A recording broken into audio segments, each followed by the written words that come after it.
함께하며 여러분의 내일을 응원합니다. 성공을 부르는 좋은 습관, 성공예감 이대호입니다.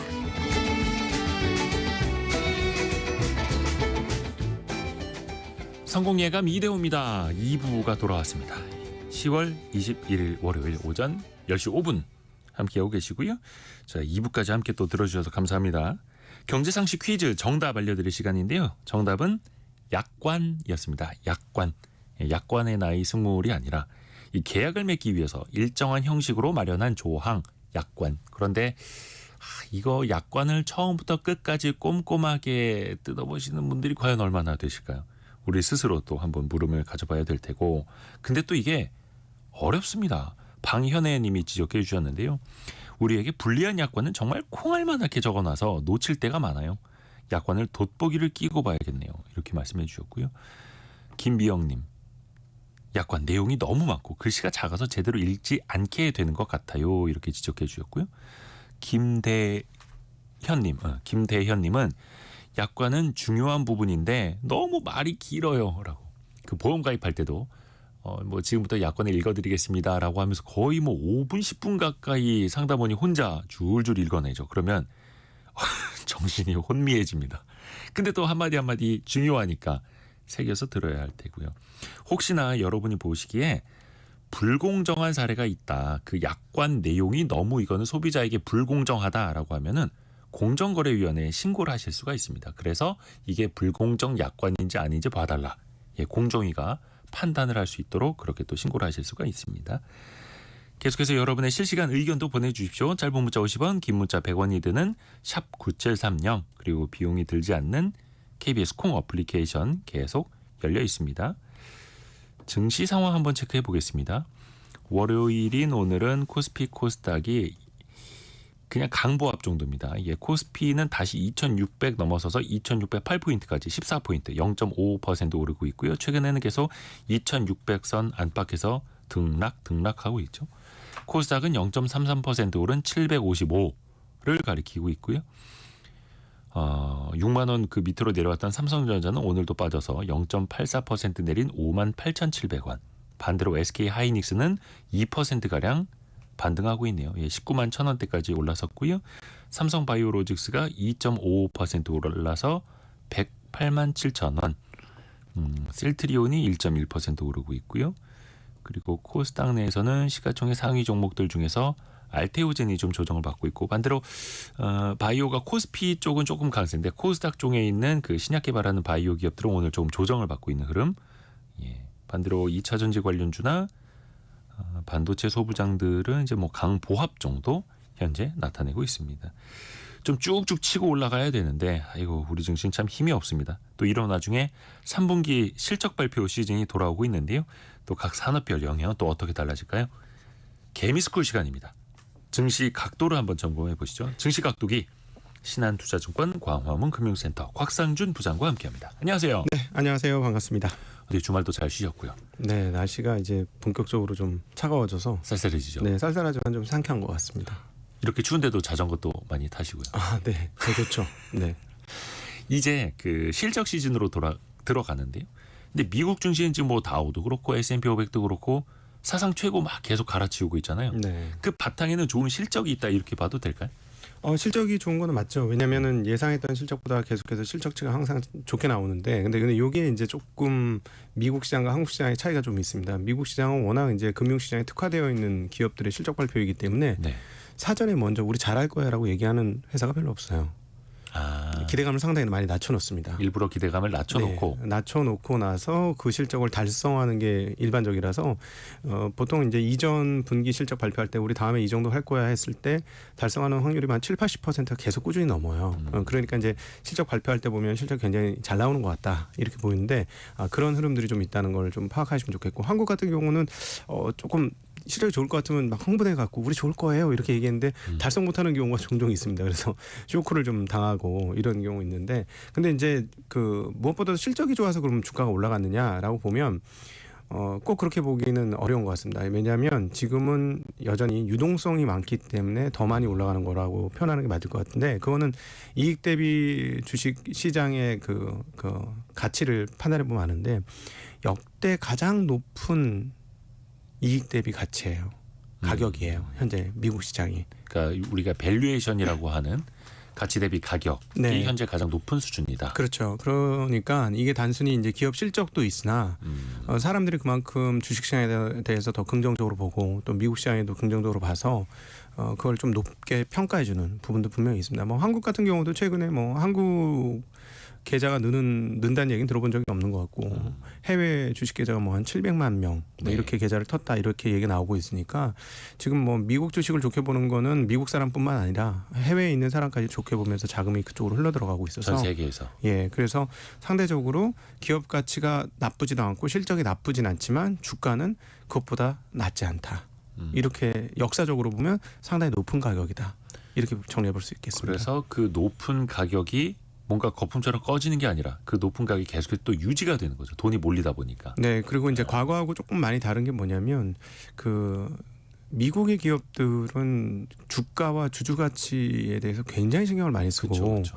그리고 주식을 올리는 가장 중요한 요소가 뭔지를 정확히 파악을 하고 있어요. 그러니까 자본이 효율적으로 운영이 되고 있느냐, 내가 이제 10,000원을 가지고 있을 때 이 10,000원 얼마나 잘 쓰느냐, 이 부분에서 굉장히 특화되어 있는데 사실은 돈을 잘 쓴다는 핵심 지표는 뭐냐면 그 ROE라는 게 있습니다. 네. 예, 그러니까 우리가 얼마나 많은 돈을 리턴 받느냐, 내가 투자한 자본에서 이게 ROE인데요. 자본 이익률. 네, 근데 이 부분을 유지하기 위해서 하는 방법 중에 하나가 뭐냐면 자본을 자꾸 소각시켜요. 예를 들어서 내가 1조를 가지고 총 자본이 1조, 순자본 1조를 갖고 있었는데 영업이익률 20%를 얻었어요. 그러면 1조 2천억이 되는 거잖아요. 네. 그러면 1조 2천억이 되면 사실은 똑같은 뭐 2천억을 벌었으면 내년에는 1조 2천억 원에 2천억을 번 거라서 20%가 안 되는 거예요. 그렇죠. ROE가 점점 떨어지겠죠. 네, 그러니까 이게 자본 효율성이라고 부르는 건데 이 부분에 대한 이해가 굉장히 탁월합니다. 그래서 어떻게 하냐면 2천억을 벌면 그냥 2천억을 다 주주 배당을 해주든지 자사주 소각을 하든지 환원을 시키는 경우들이 많습니다. 그래서 다시 자본금은 1조로 네. 맞춰놓고. 근데 이제 문제는 이게 이제 주주들한테는 좋은데 기업의 영속성에 있어서는 조금 문제가 되는 경우도 있어요. 그렇죠. 뭐 예를 들어 재투자를 해야 된다든지 네. 공장 소비를 늘려야 된다면. 그렇죠. 이제 그 거대한 장치 산업을 하는 회사가 대표적인데 보잉 같은 회사는 이 자사주 매입 소각 같은 걸 너무 하다 보니까 어려움을 당했을 때 돈이 필요한데 돈이 없어진 거예요. 그래서 그렇게 이제 좀 그 역의 방향도 있지만 대체적으로 이제 이 흐름들을 가장 충실하게 따르는 회사들이 우리가 알고 있는 소위 말하는 빅테크 기업들이거든요.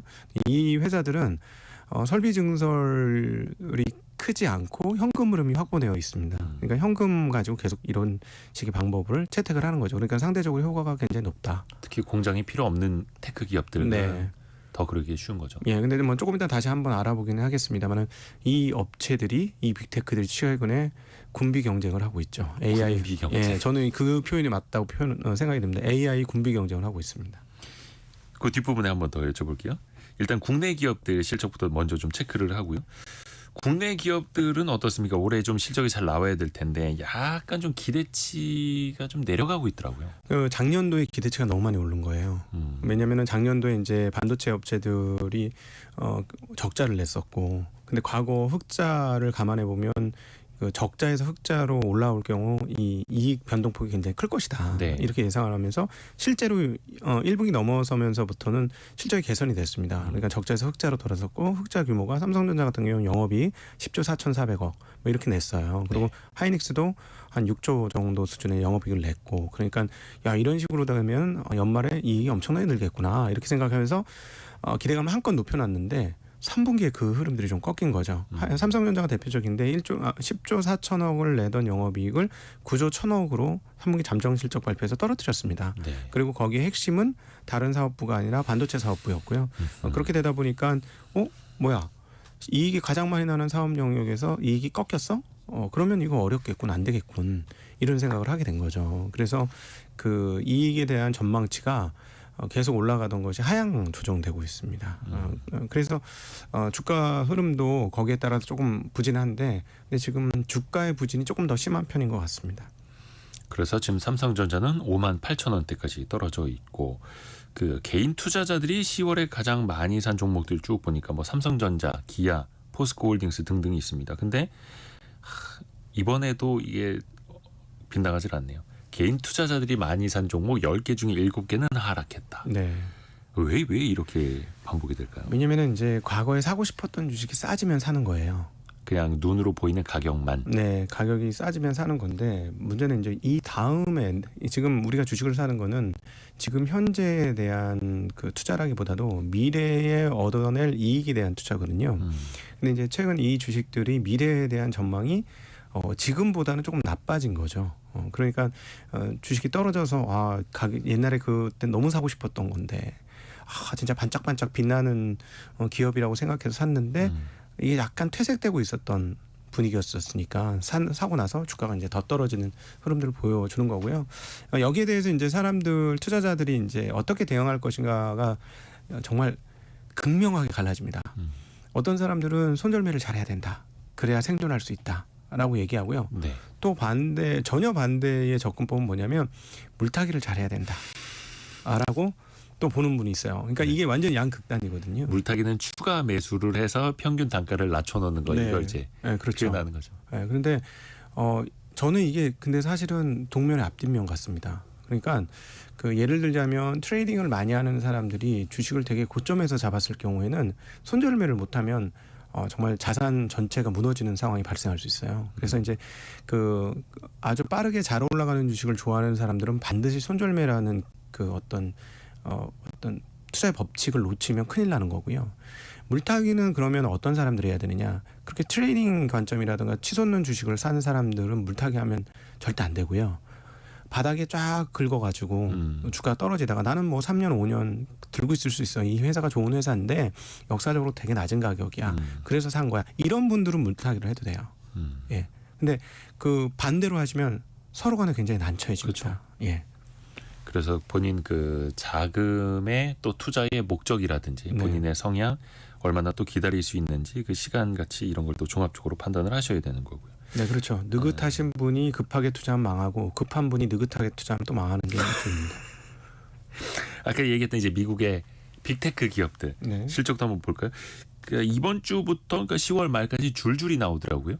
빅테크 기업들의 실적. 이번엔 분위기는 전반적으로 어떻게 보세요?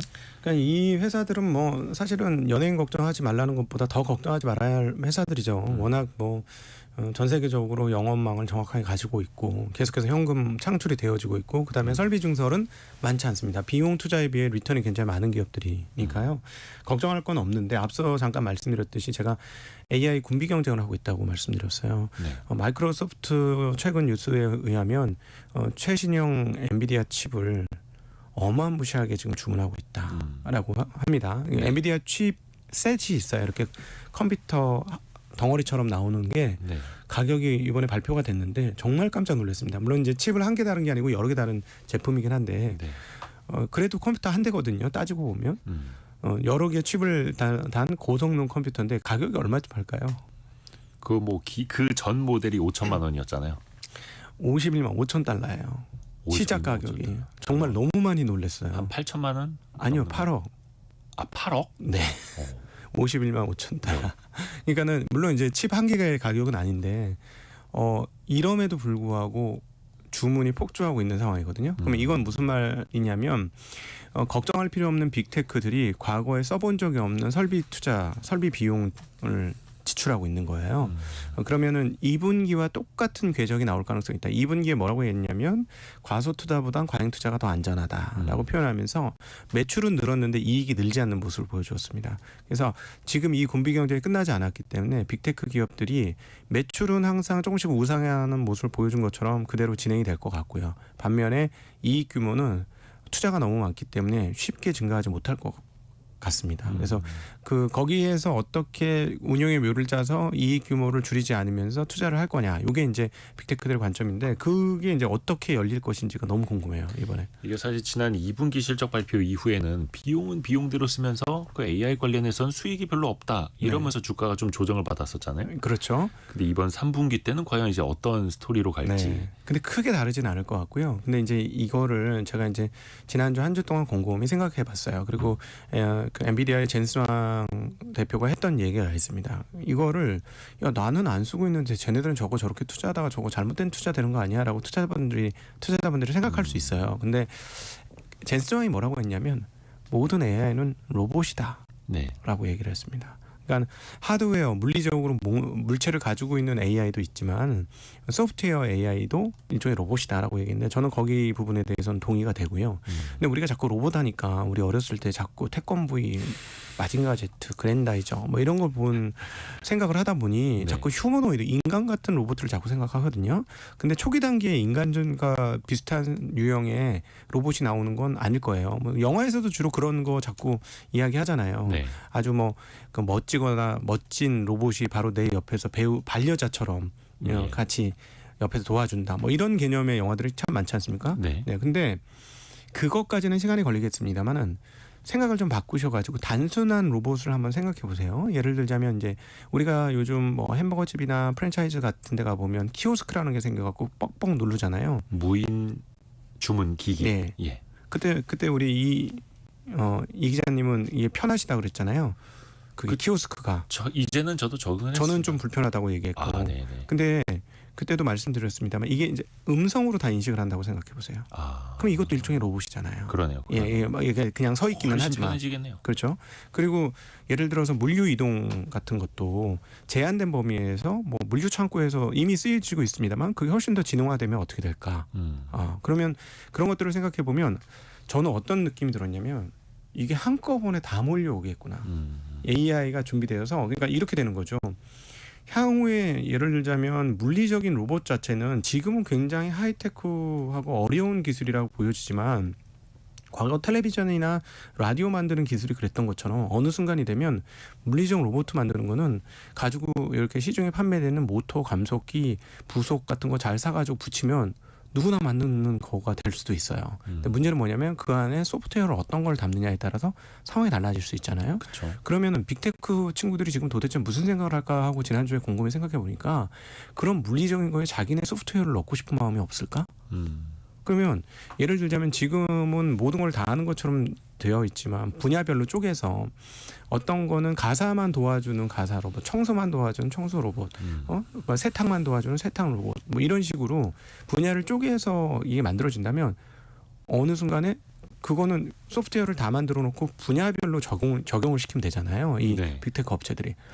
잘못하면 향후에 전면적으로 이게 우리의 일상생활 속에 한꺼번에 어느 순간 일시적으로 다가오겠네. 초기 단계부터 시간을 두면서 고급 단계로. 그런 생각을 해보니까 이 빅테크들이 왜 도대체 AI 때문에 이렇게 목숨을 걸고 군비 경쟁을 하고 있는가 하는 거에 대한 조금 다른 생각이 좀 생기더라고요. 예. 그렇죠. 그래서 특히 이 AI 분야는 1등이 시장을 또 독점할 수 있겠다. 이런 또 전망도 나오는 거고요. 네.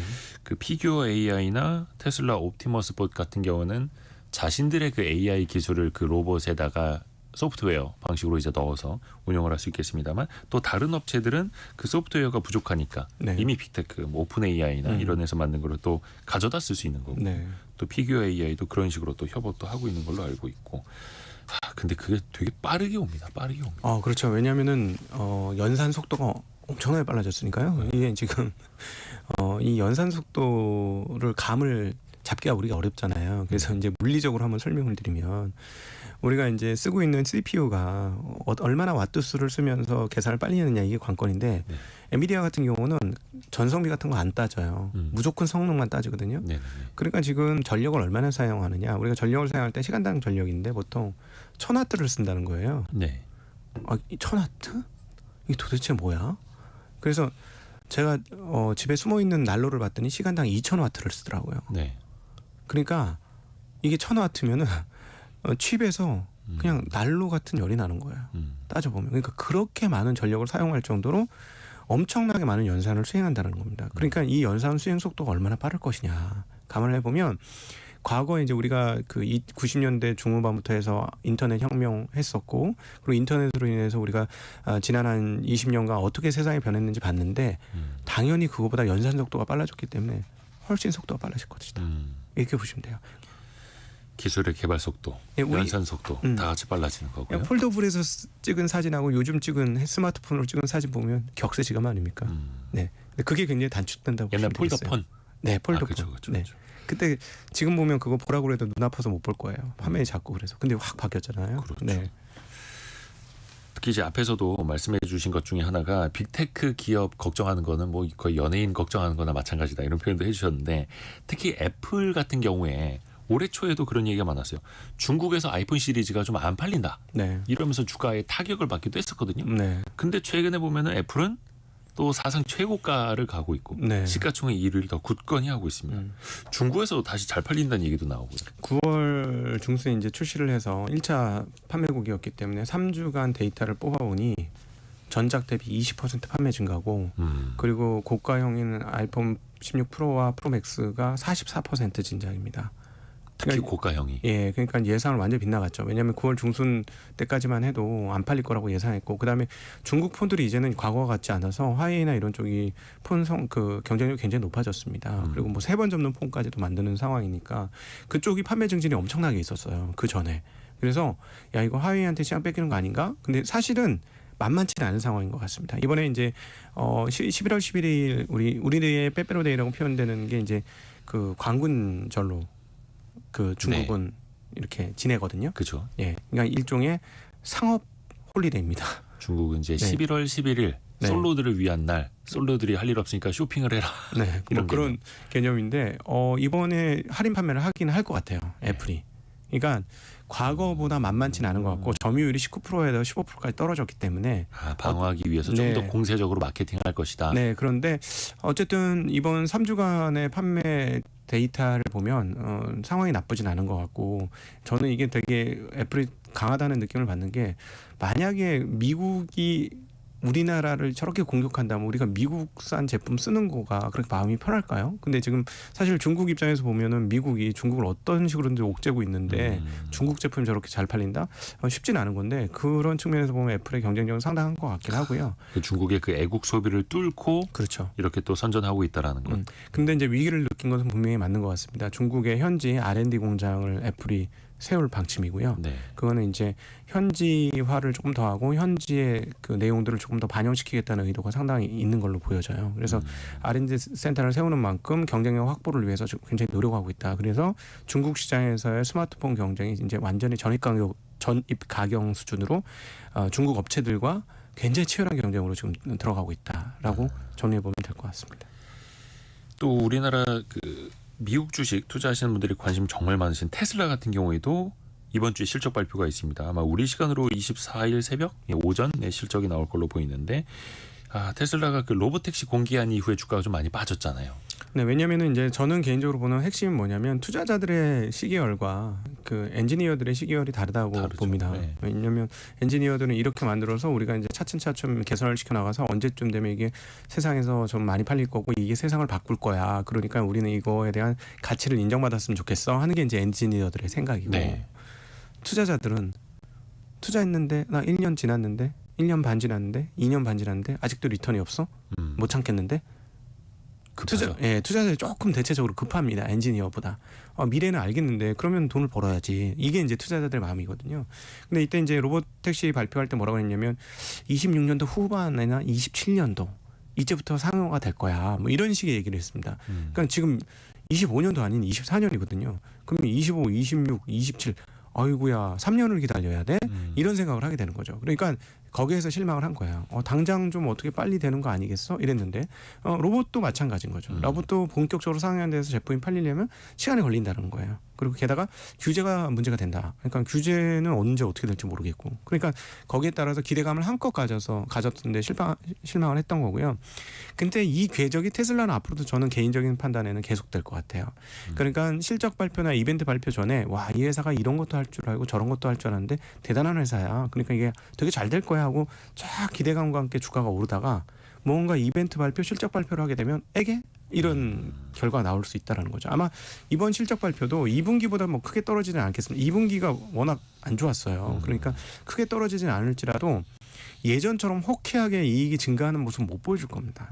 이미 그 사전에 그런 것들이 시그널이 나오는 게 뭐냐면 중국 시장에서도 할인 판매를 상당히 했거든요. 아, 그렇죠. 예, 할인 판매를 상당하게 해서 인도 물량을 맞춘 거예요. 그렇게 보면 매출은 모르겠습니다. 더 증가는 하겠지만 이익이 얼마나 증가할지는 상당히 의문이거든요. 지난 2분기 뭐 중국에서 뭐 인도 물량은 나쁘지 않았다고는 합니다만 글쎄요. 그 실적으로 또 어떻게 나타날지를 봐야 하는 게 워낙 또 할인 판매도 많이 해서. 근데 이제 또 하나의 변수가 있습니다. 일론 머스크가 요즘에 펜실베니아에서 엄청나게 열심히 선거운동을 하고 있지 않습니까? 아주 그냥 트럼프 편에 딱 붙어가지고. 네, 이게 또 변수예요. 이번에 뭐 트럼프 지지자한테 매일 한 명씩 뽑아서 $100만 준다고 했던데요. 네. 그리고 이제 그 뭐죠? 슈퍼캡인가요? 그 선거 네.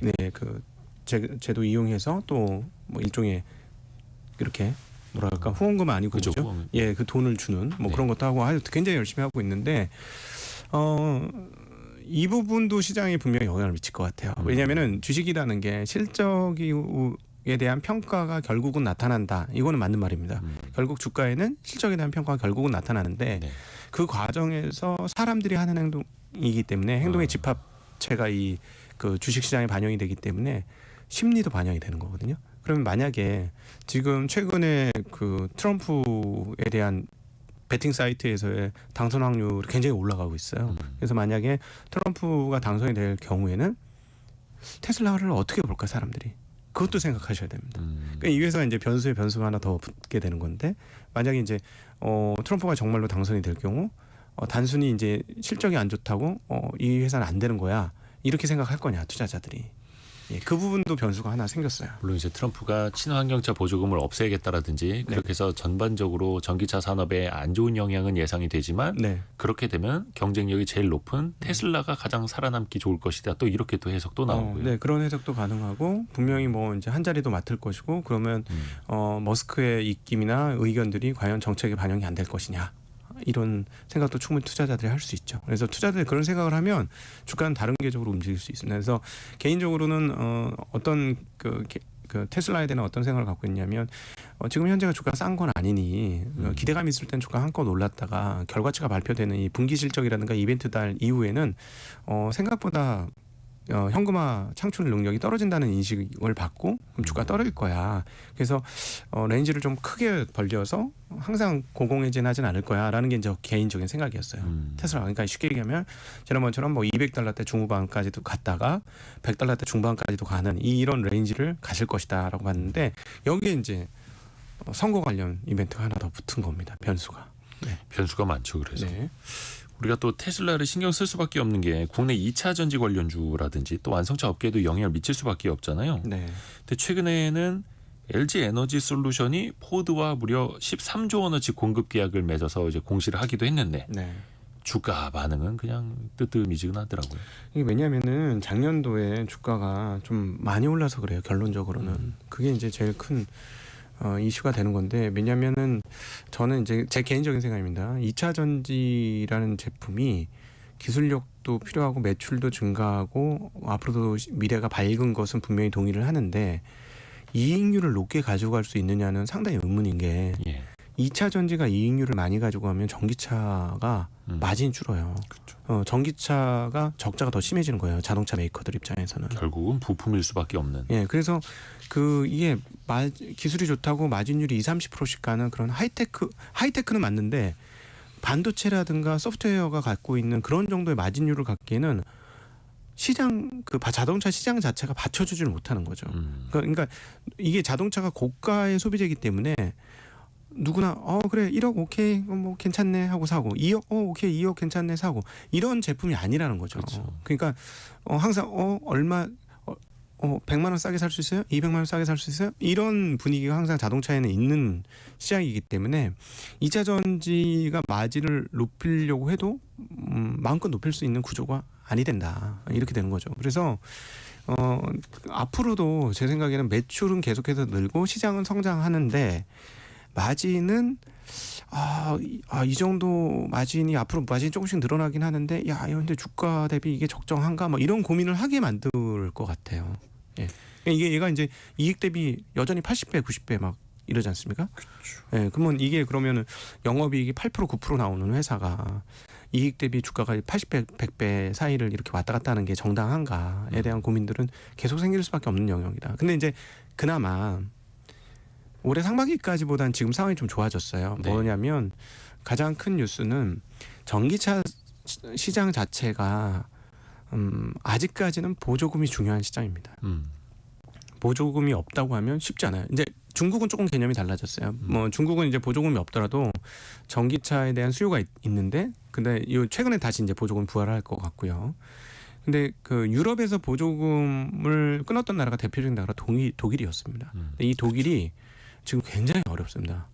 그러니까 이 보조금을 지금 부활시키려고 하고 있어요. 오히려 그래서, 너무 안 팔리니까. 예, 그래서 의회 쪽에서도 이 얘기가 나왔고 해서 아마 시간이 지나면 보조금 부활이 유럽에서 이루어질 것 같습니다. 근데 유럽이 중요한 이유는 뭐냐면 중국을 제외하고 유럽이 제일 큰 시장이에요, 전기차에서는. 그래서 그 독일이 보조금을 부활하고 하면 전기차의 수요가 다시 한번 진작되기 때문에 그 부분은 상반기하고 다른 굉장히 긍정적인 요소가 떴다. 그래서 사실 상반기까지는 모멘텀도 없고 이익 전망도 그냥 그렇고 했었는데 이제는 모멘텀은 다시 부활하기 시작했다.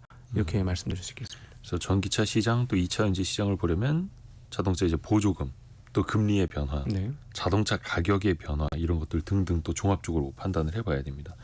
뒷부분에 또 이어지는 질문이 있는데 요거는 잠깐 저희가 라디오 정보센터 가서 뉴스 한번 정리해서 드리고 또 이야기를 이어가겠습니다. 더불어민주당 이재명 대표는 오늘 오후 윤석열 대통령과 한동훈 대표의 면담을 앞두고 요식 행위로 끝내지 말고 전향적이고 긍정적인 결과를 만들어내길 바란다고 밝혔습니다. 이달 들어 20일까지 수출이 1년 전보다 2.9% 줄어들면서 무역 수지는 10억 800만 달러 적자를 기록했습니다. 검찰이 이미 공소시효가 지난 죄명으로 공소장 변경을 신청했는데도 항소심법원이 이를 받아들여 유죄를 선고한 것은 잘못이라는 대법원 판결이 나왔습니다. 텔레그램에서 이른바 지인 능욕방을 운영하며 지인의 사진으로 허위 영상물을 만들어 유포한 혐의로 20대 남성이 구속 상태로 검찰에 넘겨졌습니다. 지금까지 라디오 정보센터 뉴스 정한나였습니다. 테슬라를 비롯해서 전기차 이야기를 좀 해봤습니다만 현대차와 기아차 여기도 이제 실적 발표 앞두고 있고 근데 현대차 기아차는 일단 실적 자체만 놓고 보면 역대 최고 실적을 거둘 거다 이런 전망이죠 현재는. 네, 너무너무 잘하고 있고요. 뭐 요즘 하는 거 봐가지고는 향후에 과연 자동차 회사들이 몇 개 남을까 이런 얘기하는데 그 중에서 남을 수 있는 회사가 현대기아차가 아닐까 하는 기대감을 가지고 있습니다. 상위에 랭크되고 있고 3분기 네. 실적에 대한 기대치도 상당히 좀 높은 상황이고요. 현대차는 최근에 또 그 인도 법인 네. IPO 하지 않습니까? 22일부터 거래 시작된다고 하는데 내일이네요. 이게 현대차 주가에도 어떻게 긍정적인 영향을 줄까요? 물론 이게 IPO 인도에서 추진한 게 되게 오래되긴 했습니다만. 네. 근데 뭐 IPO가 잘 됐고 자금 모집이 잘 됐음에도 불구하고 주가가 안 오른 거 봐가지고는 상장돼서 주가 아주 크게 뛰지 않는 한은 국내 주식 시장의 영향력이 그렇게 클까 하는 좀 의문이 있습니다. 이미 어느 정도는 반영이 되어 있고. 네. 근데 뭐 좋은 반영이 별로 안 됐어요. 주가가 최근에 뭐 그냥 별로였거든요. 그렇죠. 근데 네. 현대기아차 그룹 같은 경우에는 주주 환원도 약속을 하고 네. 뭐 배당도 더 많이 하겠다 약속을 하면서 그렇죠. 주가가 많이 올랐다고 현대차는 한 30만 원 가까이 갔다가 네. 지금 23만 원대까지 조정을 이제 받고 있는 상황인데 전반적으로 자동차 시장의 성장성이라든지 이런 네. 것도 조금 의문시해서 그런 걸까요? 그렇죠. 자동차는 앞으로 많이 재편이 될 걸로 보입니다. 그리고 제일 큰 문제가 뭐냐면 중국의 부상이에요. 이게 너무 무섭습니다. 그러니까 1년에 여러 번 말씀드렸지만 자동차의 총 생산 대수가 9천만 대가 좀 안 됩니다. 대략 한 8,500만 대쯤 보거든요. 그러니까 1억대 시장을 회복을 못 하고 있죠. 네. 근데 그 중에서 3천만 대 이상이 중국에서 나옵니다. 예. 그리고 그 중에 1,000만 대 올해로 1,000만 대가 넘는 게 전기차예요. 그러니까 지금 유럽이 독일이 어려운 이유 중에 하나가 정말 중국의 파죽 공세를 지금 당하고 있어요. 그리고 독일이 중국에서 자동차를 제일 많이 팔던 회사거든요. 네. 근데 독일은 전기차 준비가 그렇게 많이 잘 안 돼 있습니다. 이미 노스볼트 같은 데는 굉장히 경영에 어려움을 겪고 있고요. 네. 예, 그러니까 이게 준비가 제대로 안 되는 상황인데 중국이 정말 파죽지세로 올라오고 있잖아요. 그러니까 유럽이 굉장히 어려운 거예요. 지금 유럽에서 팔고 있는 전기차의 상당 부분이 중국 전기차입니다. 그래서 이걸 어떻게 막을까? 관세로 어떻게 막을까? 이런 굉장히 애를 쓰고 있는 상황이잖아요. 그러니까 그 자동차 이게 제조업체도 그렇고 모든 사업이 그런데 아주 강력한 경쟁자가 나타나면 그 가치를 다 인정을 못 받아요. 회사가 좋더라도. 그렇죠, 그렇죠. 예, 근데 자동차 현대 기아차 너무나 잘하고 있고 말씀하신 대로 주주환원도 금융회사, 은행처럼 많이 잘하고 있습니다. 그래서 주식으로 보면 가격도 매우 싸고 배당률도 아마 굉장히 높을 거예요. 그렇죠. 예, 전년도 같은 경우도 우선주 같은 경우는 배당률이 7%나 됐습니다. 네. 그러니까 너무 좋아요. 근데 왜 도대체 안 가냐? 과연 이제 중국하고의 우리가 이제 제조업 다른 물건들에서 봤습니다만 중국하고 경쟁이 됐을 때 과연 어떻게 될 거냐? 그러니까 이 문제는 뭐냐면 중국의 소비 시장이 10억 명이 넘는 거대한 그 국민을 가지고 있는 소비 시장을 뒤에 배경으로 두고 있잖아요. 그러다 보니까 이게 물량 규모가 어마무시하기 때문에 제조 물품이라는 게 물량이 많아지면 개당 단가는 무조건 떨어지는 거죠. 그러니까 그런 측면에서 중국이 굉장히 강력한 경쟁자라는 거고 또 하나는 뭐냐면 지금 많은 분들이 여기에 대해서 동의할 수도 있고 동의하지 않을 수도 있습니다만은 동력 장치의 변화, 즉 전기차로의 변동이 본격화 결국은 될 거거든요.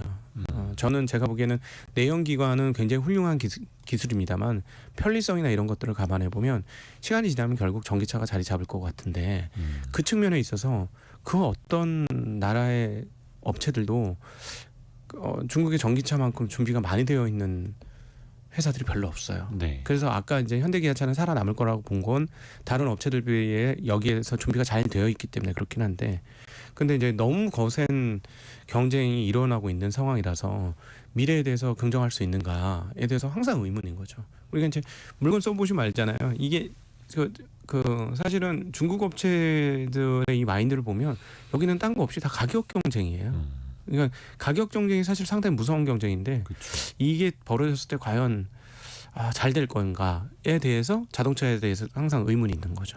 네. 또 이번 주 금요일에 SK 하이닉스의 실적 발표가 있습니다. 지난번에 삼성의 잠정 실적 발표 때는 좀 삼성은 실망을 시켰고 하이닉스는 어떨까요? 좀 국내 투자 심리 또 반도체 관련 주가들의 흐름을 조금 긍정적으로 돌려놓을 수는 있을까요? 돌려졌으면 벌써 돌려졌어야 되거든요. 왜냐하면은 세계 AI 가속기 시장의 3대 장을 꼽아보라면 첫 번째 회사가 엔비디아고요. 그리고 엔비디아 칩을 만들어주는 TSMC고요. 다음에 거기에 가장 중요한 부품인 D램, HBM을 공급하는 하이닉스예요. 그러면은 AI 가속기 시장의 진짜 3대 장이거든요. 지금까지 분명한. 근데 엔비디아나 TSMC와 실적도 비슷한 궤적을 보여줄 거거든요. 분명히. 근데 주가는 그런 궤적이 지금 나타나질 않아요. 만약에 실적 발표는 분명히 좋을 거고요. 아마도 삼성전자보다 영업이익이 더 증가할 겁니다. 더 클 겁니다. 네. 규모는 훨씬 작지만. 그럼에도 불구하고 이 부분이 제대로 반영이 안 되는 거는 굉장히 안타까운 부분인 것 같아요. 예, 그리고 여기 관련돼서 할 말이 굉장히 많지만 일단 개인적으로 이번 3분기 실적은 당연히 좋을 거고 4, 4분기 실적과 1, 4분기 실적까지도 웬만하면 괜찮을 겁니다. 특별히 4, 4분기까지는 정해진 미래가 아닌가 싶고요. 근데 이제 이 이후에 어떻게 될 것인가에 대한 코멘트가 어떻게 나오는지가 정말 궁금합니다. 왜냐하면 여기도 경쟁자가 생겼어요.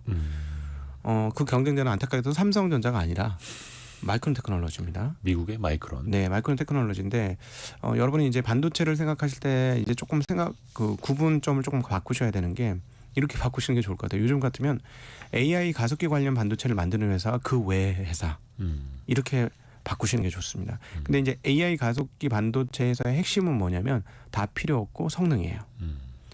앞서도 말씀드렸지만 컴퓨터 여러 개 칩을 붙인 컴퓨터 한 대가 51만 달러라는 말도 안 되는 높은 가격에 판매가 되거든요. 마진율 아마 50-60%될 겁니다. 네. 근데 사죠. 없어서 못 사요. 지금 그 정도 상황이거든요. 그러니까 이걸 만드는 회사들은 상황이 어떠냐면 가격 불문입니다. 성능만 오케이면 콜이에요. 그런데 최근에 나오는 기술 동향에서 보면 특이한 점이 있는데 그동안에는 이제 D램이나 메모리 쪽은 가성비가 정말로 중요했거든요. 그렇죠. 그게 절대적인 가치였어요. 그런데 AI 가속기 시장이 오면서부터 가성비보다는 무조건 성능인 거예요. 가격 삼성전자가 가장 잘하던 그 D램도 수율을 높여서 또 네. 미세하게 만들어서 원가를 가장 낮추고 싸게 팔아서 경쟁자를 다 없애버린 다음에 네.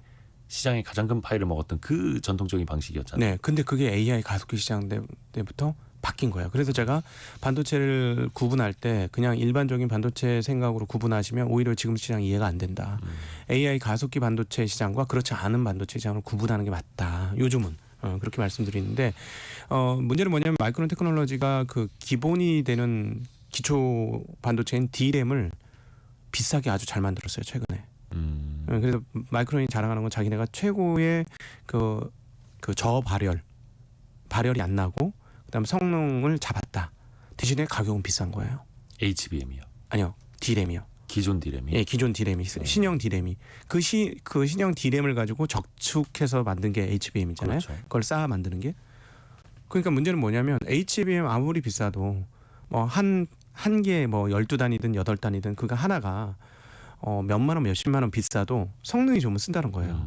말씀드렸듯이 그 패키지 전체는 가격이 너무나 비싸기 때문에. 네. 그러니까 예전 같았으면 만약에 이렇게 비싸게 D램을 만들었으면 마이크론 테크놀로지는 시장이 없을 수 있어요. 예. 성능 뭐 큰 차이 아닌데 뭐 가격 이렇게 비싸? 안 사. 이렇게 되는 건데 지금은 AI 가속기 시장이 다르다는 거죠. 그래서 이 부분이 내년도 실적에서 어떻게 반영될 것인가가 저는 이 한국 반도체 업체에선 아주 중요한 포인트인 것 같습니다. 그래서 이 부분에 대해서 하이닉스가 어떻게 얘기할지가 저는 굉장히 관심이 많아요.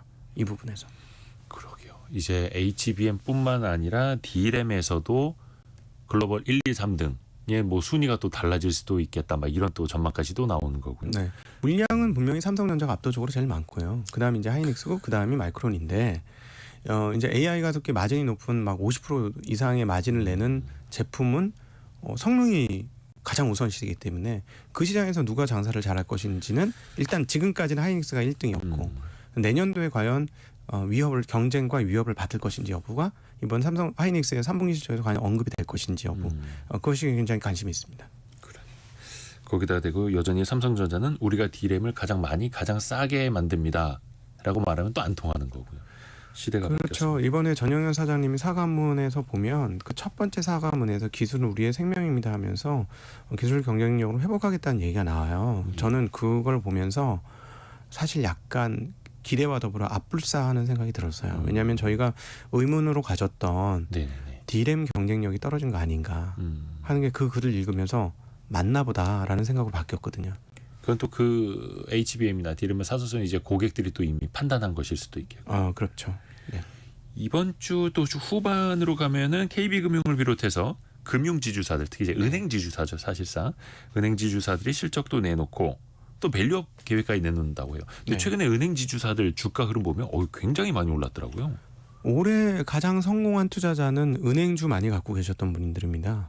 예. 그 작년부터 그랬어요. 지금 작년도 중후반부터 계속 이 흐름들이 나타나고 있고, 자 그러면은 이제 너무 많이 오른 거 아니냐 이런 생각을 하실 수가 있는데 자본 여력이 은행이 굉장히 많습니다. 네. 예. 근데 이제 이게 아주 복합적인 의미가 있는데요. 사실 은행은 자본을 더 이상 늘리는 게 사회적으로도 바람직하다고 볼 수가 없습니다. 왜냐하면 아까 우리 초 모두의 ROE 얘기 말씀드리면서 네. 자본이 효율성이라고 말씀드렸잖아요. 그렇죠. 돈을 많이 벌지 않습니까? 사실 부동산이 잘 되면 누가 돈을 법니까? 은행이 돈 벌어요. 대출해주는 은행이 돈 벌게 돼 있거든요. 그렇죠. 뭐 근데 담보가치도 단단해지고 돈도 네. 많이 빌려가고. 예, 은행이 돈을 많이 벌면 자본이 확충되면 이게 무슨 말이냐면 은행은 자본 대비 몇 배 돈을 빌려주는 사업이에요. 그게 은행 비즈니스 본질입니다. 내가 갖고 있는 돈 대비 몇 배의 돈을 빌려줘가지고 수익을 내는 구조잖아요. 그러니까 자본 계수가 1이 올라간다고 하면 자본이 1이 올라간다고 하면 대출은 더 많이 올라가는 거예요. 그러면 이게 보면 사회적으로 봤을 때 우리가 이제 GDP 가계 대출 비중은 GDP 대비 한 100% 정도까지 올라와서 세계적으로 가장 높은 수준이다라고 봤을 때 대출이 더 많이 늘게 되면 한국의 금융 안정성 계속 떨어지게 됩니다. 그런 측면에서 보면 은행이 자본을 계속 축적할 이유는 사실상 별로 없어요. 네. 왜냐하면 자본을 축적하면 대출만 많아지는 구조가 될 수밖에 없으니 그래서 오히려 자본 쌓인 거를 주주한테 환원시켜서 늘리지 않는 방향이 오히려 사회적으로 제가 보기엔 더 좋은 것 같아요. 그런 측면에서 자본 여력이 굉장히 많습니다. 그래서 많이 올랐습니다만 앞으로도 시가 배당률이 가장 높은 업종은 금융업종이 될 가능성이 매우 높고요.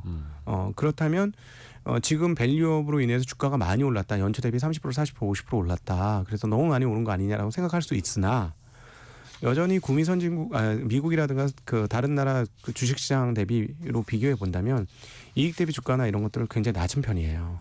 한국의 은행주들이. 이익 대비 주가가 낮은 편. 그리고 자산 대비 주가도 낮은 편. 해외와 비교하면. 네네. 그래서 제가 보기에는 이렇게 봅니다. 그러니까 현재 한국 시장이 매우 안 좋지만 외국인들이 러브콜을 보내는 거의 유일한 업종이고 수급이 가장 그래도 탄탄한 쪽은 여기인데 여기가 뭐냐면 돈을 잘 버는 쪽이에요. 현금으로 빵빵 터지고 현금으로만 좋은 게 아니라 주주 환원도 잘하고 있어요.